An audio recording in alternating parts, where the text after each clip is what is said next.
So what we're going to talk about here today is metabolic adaptation and the key to understanding fat loss. Now, what is metabolic adaptation? Because that is kind of a term that's thrown around a lot on social media, and no one's really truly educated on what it means and its use in literature. So that's kind of what I'll be providing here today, is a little bit of an understanding of what is metabolic adaptation and how to adjust for it so that when it does happen inevitably to you, it can be avoided. So kind of the agenda for today, just simply going over what is metabolic adaptation, why it stops progress, how to stop it in itself, and then kind of my final thoughts wrapping up. So this is going to be a relatively quick one. Hopefully this generates some good questions from the crowd. But first of all, what is it? So does losing weight slow metabolism? Absolutely it does. So this is without a doubt a real thing that does happen. Generally speaking, bigger people do burn more calories, right? Mass moves mass. So, having a bigger presence in the space you're in is going to require more energy to move you. So if you can imagine, Hafthor Bjornsson, the guy who played the Mountain in the Game of Thrones and various other roles, obviously the world record holder for the deadlift, homeboy weighed about 400 pounds at some point in his career. Now, him walking a mile, he is going to burn an astronomical amount of calories just literally walking a mile at 400 pounds, and I believe he's 6'8". He's going to burn a lot of calories. Now, a 5 foot, 120-pound girl, which is being generous, is going to burn a very, very minuscule amount of calories walking that mile. She is much more efficient at using her calories, regardless of her gender, just because of her weight and the space she takes up in the world, as compared to Thor, Hafthor Bjornsson, who's 400 pounds and taking up a lot more space. It just takes more energy to move more mass. So as we lose weight, the actual fact that we're losing that weight that's costing more energy to move will slow down our metabolism, just simply because we burn less calories by doing what we've already been doing. Hungry people tend to move less. This is an absolute fact. As we start to diet down and lose more weight and get into those sort of lower calorie ranges, we lose a bit of that robust energy we have at higher calorie ranges. So we stop moving as much. When we normally would have taken the time to clean our room, fold the clothes, do the laundry, take out the trash, sweep the kitchen. Now we're only going to sweep the kitchen and then call it a day and just go sit down and watch TV for the rest of the day. When we normally would have been very apt and shown alacrity to go for a walk with the dog or with the kids, or maybe go to the mall and do a couple of laps around the mall, shopping for something. Now we're going to say, I'm probably just going to stay home. This is just a general feature of being hungry. Your body kind of convinces you psychologically to conserve energy, and you do so very well by not moving as much. Even, studies have shown that the level of fidgeting you do, so like the table taps people do, people who like shake their leg up and down as they're sitting, people who dance and shake and stuff like that, as calories come down, those individuals stop doing those things. And believe it or not, those little fidgets burn a large majority of your calories throughout the day. So if you stop fidgeting, if you stop dancing, if you stop doing the things that you normally would do, you're burning less calories. Also, you breathe less as you are eating less calories, which is crazy to think about, but respiration in and of itself is going to cost calories. So as you lose more weight, that is a form of movement. That respiration comes down as well. You're literally burning less and less calories just every single hour of the day, due to your body just being really good at conserving energy. Your body does really want to keep some fat around, so it's going to try its absolute best at doing that by ways of manipulating hormones, manipulating, how you feel about working out. You're going to shift to being a really motivated motherfucker to being someone who has to bank on willpower a lot, because that willpower is going to be what's driving you through maybe that workout. Whereas before it was just sheer motivation. You just wanted to go to the gym. You wanted to go work out. But now the willpower thing is coming into play, where it's like, man, I have to work out. I got to do this for my goals. Like, I have to do this, right? Psychologically, things start to shift as you go lower and lower in body fat and lower in calories. And then one thing worth mentioning, we talk about this a lot, right? Trying to eat more protein because of its thermogenic effect, right? The more protein you eat, essentially, the more calories you'll burn just by way of eating more of it. Well, all food in general has a thermogenic effect. It burns calories by way of eating it and digesting it. But protein is the highest of all of the three macronutrients, being protein, carbohydrates, and fats. So the more protein you eat, the more calories you burn. But ultimately, the more carbohydrates you eat, the more calories you burn, the more fats you eat, the more calories you burn. Now, that being said, there's obviously a threshold to this. Proteins are going to burn a lot of calories per gram of protein. Carbohydrates are not going to burn a sufficient amount, so they're still going to add a large amount of calories that are actually being consumed to your daily energy intake. And same thing with fats. Those are almost like minimal calories burned in attempting to assimilate that nutrient. So as we start to eat less food, we're going lower and lower in calories, we're losing more weights. That's less food going into our stomach. It's less food being digested. That's less calories burned by way of just literally food in our tummy. Crazy things happen in the body, and a lot of it we kind of forget about on our way down in weights, and we're so used to doing other things to lose weight, when in reality it's like our body is very smart and adapts. There's also a big genetic component, and I am only going to scrape the surface of this. This is I've written whole dissertations on this alone. It's a very complex topic, and not worth super deep diving as of right now, because it just kind of becomes confusing. But there is this thing called the thrifty gene hypothesis, which basically states that thousands of years ago, due to the pressure of natural selection, those who could adapt their metabolism to long strands of famine, or lower caloric intake, hypocaloric intake, prevailed, and they adapted very well to a lower calorie intake. And so obviously the hypothesis is that genetic pool is currently thriving today, because of their highly adaptable metabolism. During times of famine, they can lower their energy outputs. So basically what that is to say is the large majority of people on the world today likely have a very adaptive metabolism, in such a way that when we increase calories, our metabolism slightly increases. But when we decrease calories, our metabolism rapidly decreases as well, meaning we burn less calories in responding to a lower calorie consumption by the pressures of natural selection that were put on to us thousands and thousands of years ago. Now, this also bites us in the ass, because a lot of people have maybe some poorer diets that aren't necessarily nourishing. And these kind of diet models can slow down metabolism quite rapidly. That's another conversation to get into. But combining this hypothesis with the fact that we support a very famine-like metabolism at certain points, and then we also support a higher metabolism, but if not nourished properly, that metabolism doesn't really work as well as we'd like it to. That's why we kind of have that obesity epidemic, and people struggle to lose weight in America, or at least part of it. I could definitely go on about hormones and peptides, in which we'll definitely cover a bit of them today. But there's so much that gets manipulated. There's probably over, off the top of my head, just at least 30 to 40 hormones and peptides within the body that circulate from your gut to your neuroendocrine hormones to literally endocrine hormones themselves. And I could talk about it all day, but I wanted to touch on just a few that I think are most important and easily digestible as far as information, which is primarily thyroid hormones, cortisol, and then some sex hormones too. So why, does this metabolic adaptation, this process, stop progress early? Why does it stop you from enabling yourself to lose more weight continuously? Why can't you just lose weight when you reduce food by one increment of 500 calories and endlessly lose weight? Well, there's a couple reasons, and eventually, in fact, at a certain severity, it will completely stop your ability to lose weight once metabolism is adapted. So a couple of those things would be cortisol. So low calories is a form of stress. And again, this is something that goes over a lot of people.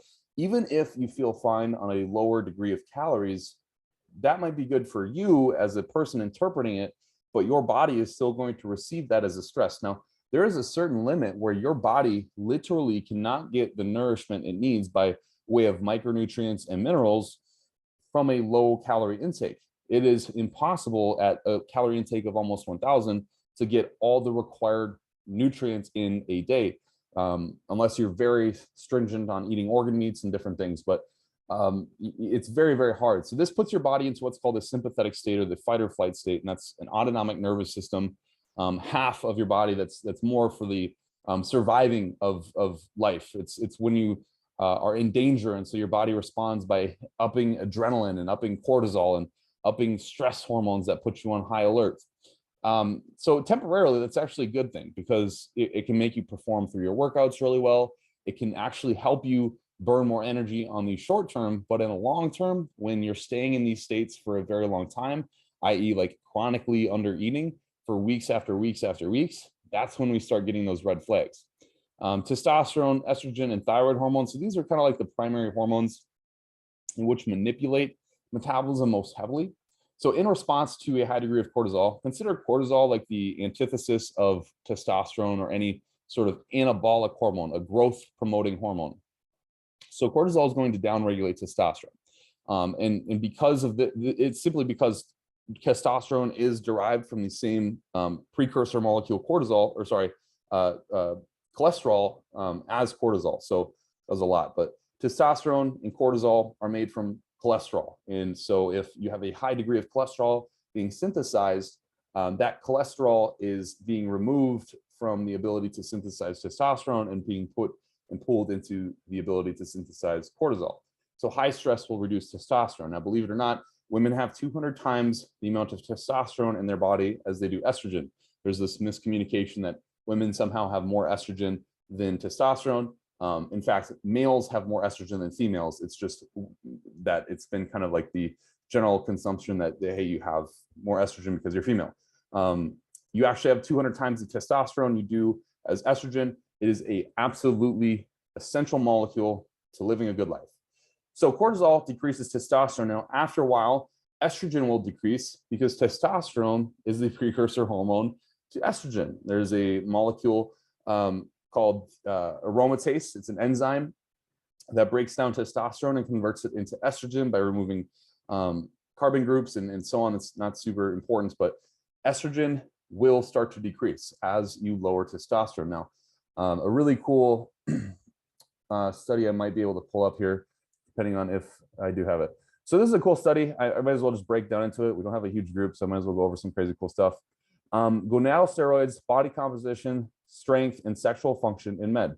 So if you guys want, this is a free study. You can read it if you're really into the nerdy stuff. But basically what was concluded in this study, what they did is they suppressed men to basically pseudo castrate them with hormones. So they basically stopped their hormone production altogether.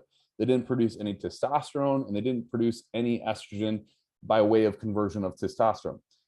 And with these men, what they did is they supplied them with testosterone creams, and they had a couple different groups, 3 different groups, where one, they applied a lower degree of testosterone cream.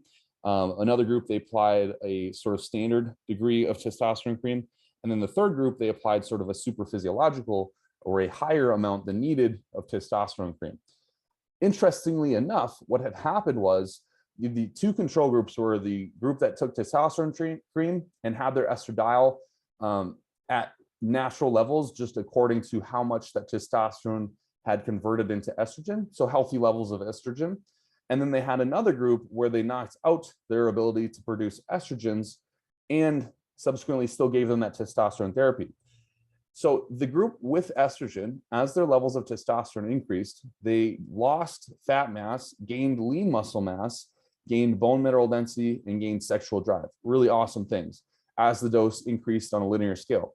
But the second group, or the second control group, in which they didn't have estrogen at all, none of the groups saw improvements in body composition, strength, and sexual function. In fact, all of the second control group's group reduced their body composition, lean mass, and gained fat tissue, especially around their waistline, with no estrogen.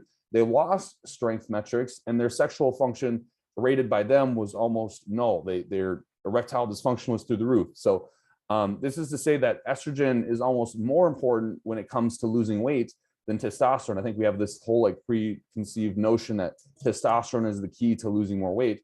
Really, it's a balance of estrogen and testosterone, and without estrogen, you can't lose weight. So low estrogen or low testosterone, none of that is a good idea, and you don't want any of it. So that was a lot, but subsequently, your thyroid axis also follows suit with a high level of cortisol, and that's a whole nother kind of complex mechanism with reverse thyroid hormone and T4 and thyroid antibodies and stuff like that. But just kind of understand that with high stress comes low hormones that really relate to well-being in life and adequate metabolism.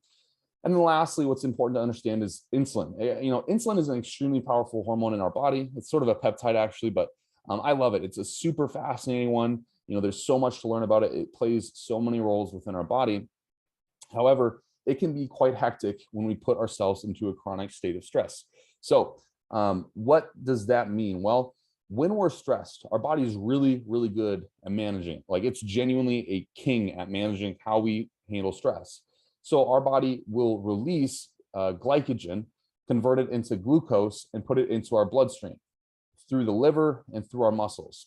And the reason it does this is that glucose in our bloodstream is readily available to be used as energy for whatever tissue we need it to be used in. So whether that's muscle tissue, cardiac tissue, your brain, for that moment in time, you're fending off whatever threat there is, right? Because that's just generally how our body perceives things, as if we're sort of the caveman versions of ourselves.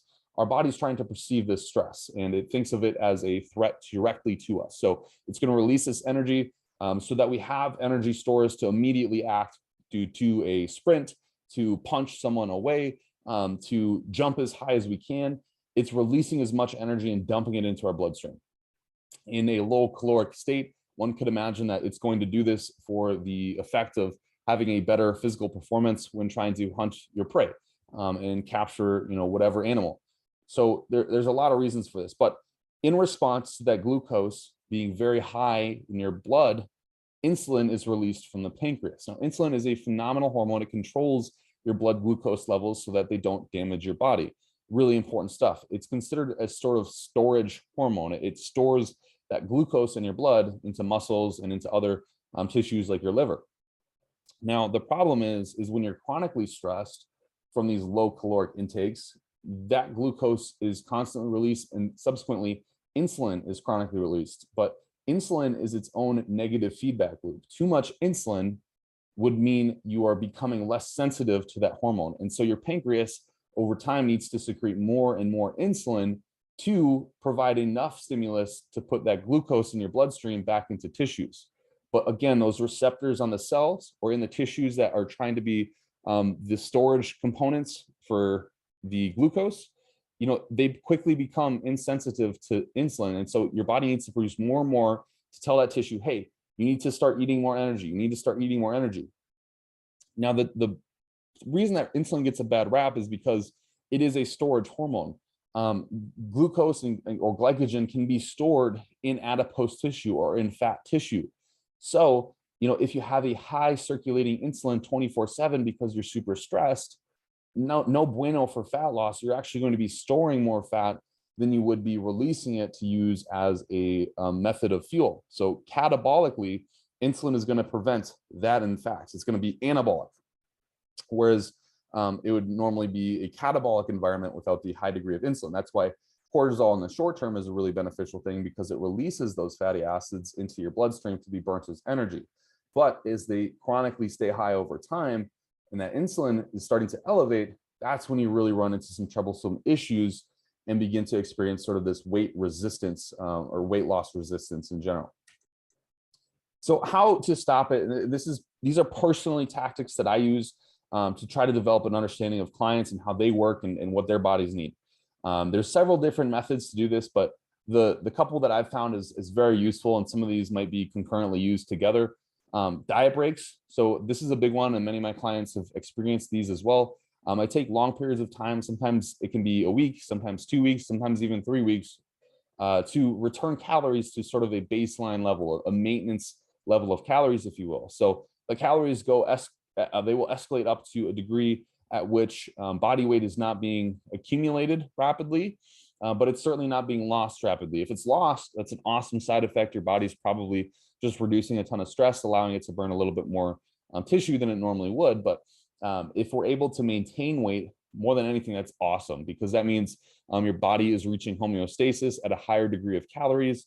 Their stress is coming off. You're reducing that input of chronic caloric restriction, and now you're just staying at maintenance calories, which is awesome. You do that for a long enough period of time, your hormones are going to stabilize, and then you can kind of trick your body and do a 180 on it. You say, hey, we're back to normal. I'm fed. We're not in a famine. You can adapt to a higher amount of calories. It says, okay, cool. I'm going to do that. And then you say, psych, I'm going to pull down calories again, and you're going to lose some weight, MFer, and then it loses weight. And that's kind of like the nice tactic to do to kind of avoid that sort of metabolic resistance. A high day. So I classify these as high days. Sometimes for individuals who are very high performers, this is all they'll need to really avoid that sort of adaptation metabolically. But what I do is I do periodic high days, and generally what I do is I increase carbohydrates by, several 100 grams if I can, as high as I can, without realistically pushing weight too high in one day. This is a great effect at reducing cortisol levels, increasing testosterone levels acutely in males, and estrogen levels in females acutely. And it can highly improve performance on a given day. So let's say, someone is really driving up for a leg day, like they got to get ready. They're going to hit a PR. They're really excited. Leg day is their toughest day, and it's their hardest muscle group to get to cooperate with them. Okay, so we're going to throw more calories on that day. So not only can they perform better, but they can also recover better. And in response to that, stress will be reduced significantly. And hopefully on the back end of that, you can see some weight fall off. So those are two methods I use. The last one, and this one is usually used concurrently with the other two, is a training deload or a cardio break. So basically what I do is I just take back training a notch, either reducing total volume. So let's say if you're doing 3 sets generically per exercise, you would reduce that down to 2 and maybe even 1 set per exercise. So you're not doing as much total workload. Or what you do is completely take the week off from the gym, a couple of days off from the gym, give your body a break. It's been working really hard. It's been under eating. So you can avoid that sort of adaptation to that stress by reducing the stress inputs, because training in and of itself is a stressor. Also, cardio breaks. Cardio can get pretty high as far as the amounts you're doing. And what's really important to realize is cardio isn't always going to be effective. It's conditional and contextual. In a certain circumstance, it might be beneficial when you're feeling healthy, when you're not stressed, when your body is ready to rev up and also ready to calm down. But when you're 24/7 stressed, revved up, ready to go, that cardio is going to be probably aversive and not actually beneficial. So, realizing when someone might be overstressed, when someone might be underfed, and then pulling back that cardio and maybe even increasing food, oftentimes you'll see weight drop off on the back end of that. So that's kind of typically what I do as a tactic to prevent that metabolic adaptation. And generally along the lines of this, it's just reducing stress. I can't necessarily control people's relationships. I can't control their jobs. I can't control their children. I can't control all the crazy stuff that happens in our lives. But what I can control is the stresses that we kind of manipulate on a day-to-day basis, which is like how many calories you're eating, how your training is, and how much cardio you're doing, and within that, other lifestyle practices. But for the most part, these are the things we can control most often to manipulate how stressed our body is in response to a calorically deficient state or an insufficient state, and take it out of that famine sort of sensing phase and put it into more of a, hey, we're okay, we're nourished, we can work on all cylinders now sort of state. So my final thoughts, generally, as a rule of thumb, less is not more in this sense. Okay, when it comes to dieting, losing fats, and building muscle, less is not more. Taking time to increase calories to a point in which you can truly nourish your body is essential. Having it fire on all cylinders is what's truly going to have you lose weight over the long term. Endlessly eating less forever without any sort of breaks can result in a lot of horrible things. So a lot of my clients have reached very, very low calories. Eli is in here. He's gotten absolutely shredded. He's been on very low calories. But the key to this is it's been for a very short period of time. It's been for no less than a week or 2 weeks, right? It's been calculated, and it hasn't been just week after week after week, going from 1,500 calories to 1,400 calories to 1,300 calories to 1,200 down to like 800 calories. No way. It's been gradual, and then with small increases back up. And with that, a very wise thing to say is that realizing progress isn't going to be linear is extremely important. You cannot make progress every day, every week, every month, every year. Sometimes there's going to be speed bumps. Weight will go up, it'll come back down. Weight will go up, it'll come back down. Sometimes when it comes back down, it's going to come back down further than it did the last time. But the point is, progress is never going to be linear, and it's going to have its bumps and humps. but the best you can do is just treat your body right? And not underfeed, undernourish it. Get it to a point where it's actually demanding calories and pulling away from your ability to lose fat. And you got to know the warning signs, right? You have to know when you're starting to see these symptoms of, man, maybe I'm eating a little bit too little for my body. You're starting to get crabby. You're constantly tired. You're food focused 24/7. You can't stop thinking about going to McDonald's and getting that McChicken and double cheeseburger, whatever it is. You're noticing that your gym performance is steeply declining over time. You're often finding yourself colds, especially in the morning when thyroid hormone should be high. You're actually, and thyroid hormone is kind of like the temperature control hormone in our body. If it's low, you're cold. If it's high, which is going to mean your metabolism is high, you're warm. And if you're cold, that's a good indication like, hey, there might be some issues going on with your thyroid. You're losing sleep. You find yourself waking up in the middle of the night, ready to go at high heart rates. That's stress right there. That's stress talking to you. These sort of symptoms are really key to understand and know, hey, this is probably time to pull back and start considering, am I doing okay physically, not just mentally? I am very much like this in the sense that I can push endlessly. I can starve myself to bits. I could literally eat nothing I have eaten nothing. I've fasted for like 74 hours, no problem. I'm very hardcore like that. My biggest issue is knowing when to pull back. And so I find this is a useful tool for everyone to kind of know about, so you can understand, hey, your body is intelligent. It does know when it's gone too far, and it has the ability to say, I'm going to stop you right there, and we're going to not lose any more fat or weight because I like the amount of fat I have, and I don't want to go into a famine without any stored energy. So we're going to lower things down and keep you at the weight you're at. Okay. So outside of that, I got nothing else for you guys. I hope this was mildly educational and provided some insight as to kind of how I look at things when I'm trying to avoid metabolic adaptation. So does anyone have any questions? Yes. Yes, I do have a couple questions. Well, one for sure. Why don't you describe a mini cut for me? Have you described that with your 2 weeks and your slow progression down, or is that different? What does a mini cut look like to you? Yeah, so that's a great question. How I would postulate a mini cut is, I would say, okay, you're eating more calories for a longer period of time. Your body is starting to store adipose tissue as opposed to just lean muscle mass, which is very common, and it's a necessary thing to do if you want to get a bigger physique. So you add a little bit more fat mass, and at a point, it gets to uncomfortable levels. Your blood glucose might be rising too high, meaning representation of insulin insensitivity or resistance.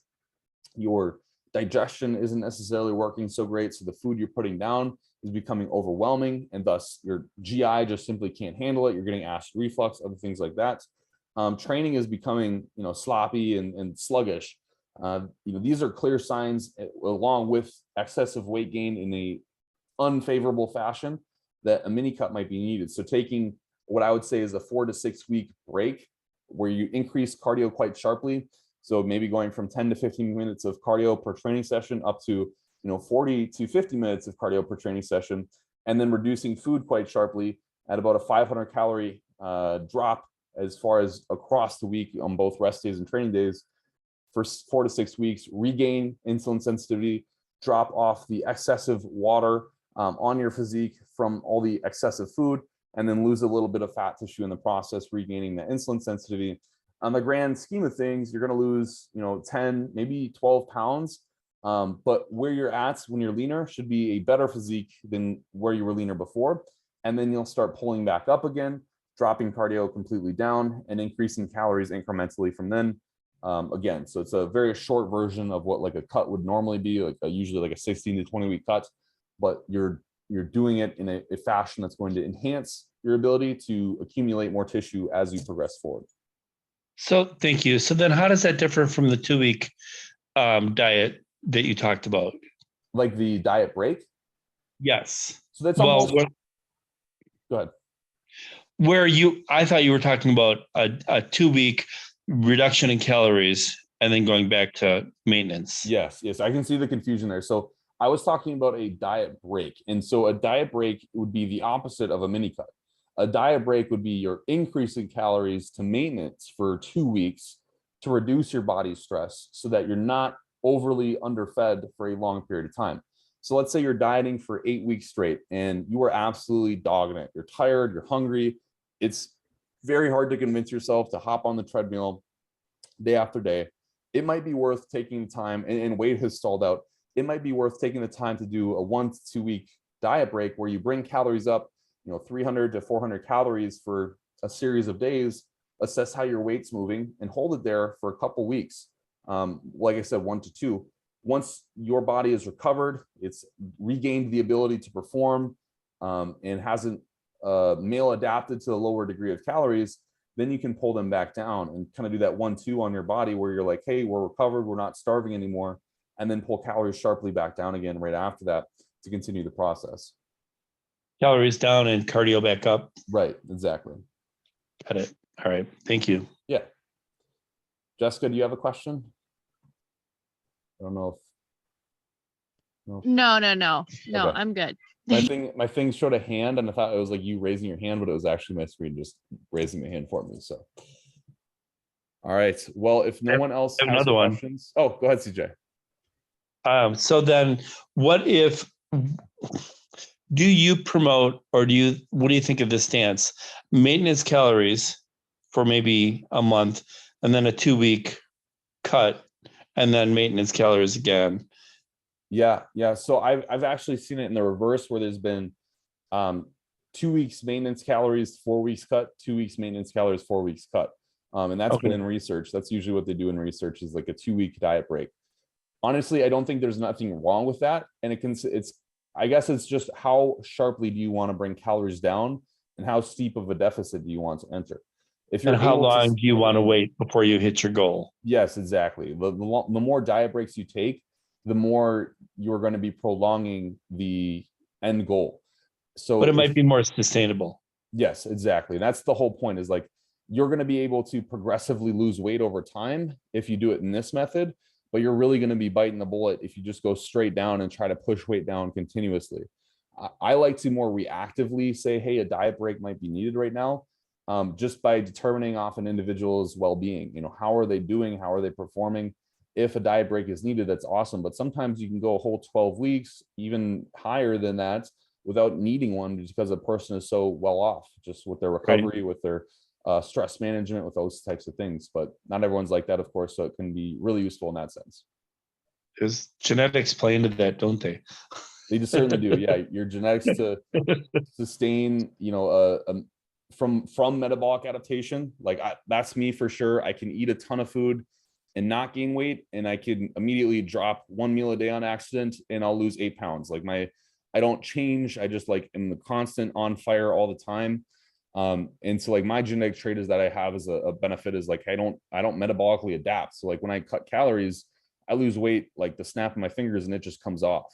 Other people don't happen that way. So yeah. Well, and I will tell you that used to happen with me, but then as I got older, harder. Yes. Yeah. And that does tend to happen for whatever reason. I'm sure there's some explanation out there, but I wouldn't know it. Right. Me neither. Yeah. All right. Thanks, Kolton. Of course. All right, everyone. Well, I appreciate you hopping on today. I hope that was somewhat educational for everyone. And if you need anything, as always, please feel free to reach out to me. If you're not my clients, you can always use the group chat and just @ me on the group chat, and I will help you with whatever you need. But everyone, I hope you have a beautiful, beautiful Wednesday afternoon. Get some good sleep. Don't stress yourself out too much. And let's kick ass on Thursday. Deuces, everybody.